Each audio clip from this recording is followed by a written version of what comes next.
ಸ್ನೇಹಿತರೆ, ನಾವುಗಳೆಲ್ಲ ಈ ಮನುಷ್ಯ ಜನ್ಮನ ಪಡೆದುಕೊಂಡು ಬಂದಿದ್ದೀವಿ.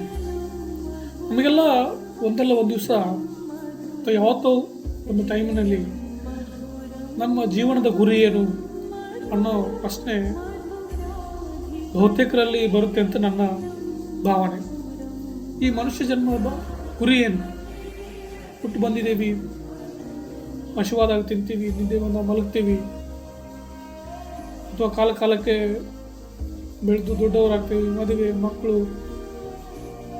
ಅಥವಾ ಒಂದು ದಿವಸ ಸಾಯ್ತೀವಿ.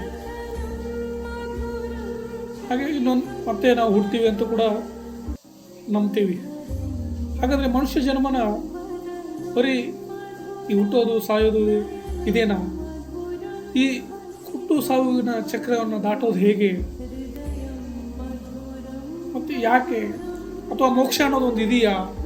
ಈ ಆಧ್ಯಾತ್ಮಿಕ ಜಗತ್ತಿನಲ್ಲಿ ಒಂದು ಮಾತಿದೆ, ಮನುಷ್ಯ ಹುಟ್ಟು ಬಂದ ಮೇಲೆ ಅವನು ಮೋಕ್ಷನ ಸಂಪಾದಿಸಬೇಕು, ಅವನ ಜೀವನನ ಮೋಕ್ಷದಲ್ಲಿ ಕೊನೆಗಾಣಿಸ್ಬೇಕು. ಹಾಗಾದರೆ ಮೋಕ್ಷ ಅನ್ನೋದೊಂದು ಇದೆಯಾ?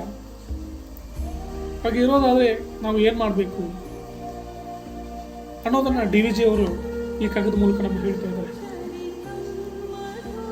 ಮೋಕ್ಷದ ಆಶಯಗಳು ಬಲು ಆತುರತೆ ಒಳಿತಲ್ಲ, ಶಿಕ್ಷೆ ಬಹುಕಾಲ ನಡೆಯದೆ ಮೋಕ್ಷವಿಲ್ಲ,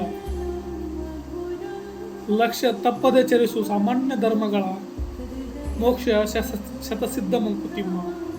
ಅಂದರೆ ಈ ಮೋಕ್ಷ ಪಡ್ಕೊಳ್ಬೇಕನ್ನೋ ಆಸೆ ಅಥವಾ ಆತುರ ಅದು ಸಲ್ಲದು.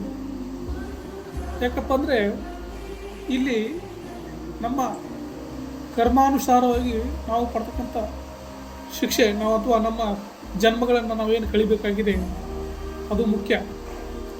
ಈ ಬಹುಕಾಲ ಶಿಕ್ಷೆ ಅಂದರೆ ಈ ನಮ್ಮ ಕರ್ಮಾಶೇಷಗಳೆಲ್ಲ ಅವಶೇಷಗಳಾದಾಗ ಅಥವಾ ಕರ್ಮಗಳು ಕಳೆದಾಗ ಮೋಕ್ಷ ಸಿಕ್ಕೇ ಸಿಗುತ್ತೆ.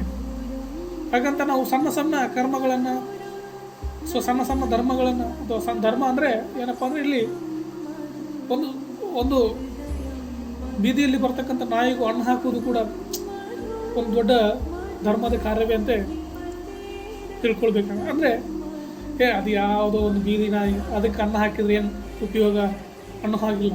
ಅದನ್ನೇ ಇಲ್ಲಿ ಲಕ್ಷ್ಯ ತಪ್ಪದೆ ಚರಿಸು ಸಾಮಾನ್ಯ ಧರ್ಮಗಳ, ಮೋಕ್ಷ ಶತಸಿದ್ಧ ಮಂಕುತಿಮ್ಮ ಅಂತ DVG ಹೇಳ್ತಾ ಇದ್ದಾರೆ.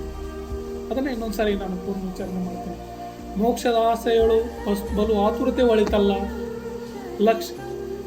ಶಿಕ್ಷೆ ಬಹುಕಾಲ ನಡೆಯದೆ ಮೋಕ್ಷವಿಲ್ಲ, ಲಕ್ಷ್ಯ ತಪ್ಪದೆ ಚರಿಸುವುದ ಸಾಮಾನ್ಯ ಧರ್ಮಗಳ, ಮೋಕ್ಷ ಶತಸಿದ್ಧ ಮಂಕುತಿಮ್ಮ. ನಮಸ್ಕಾರ.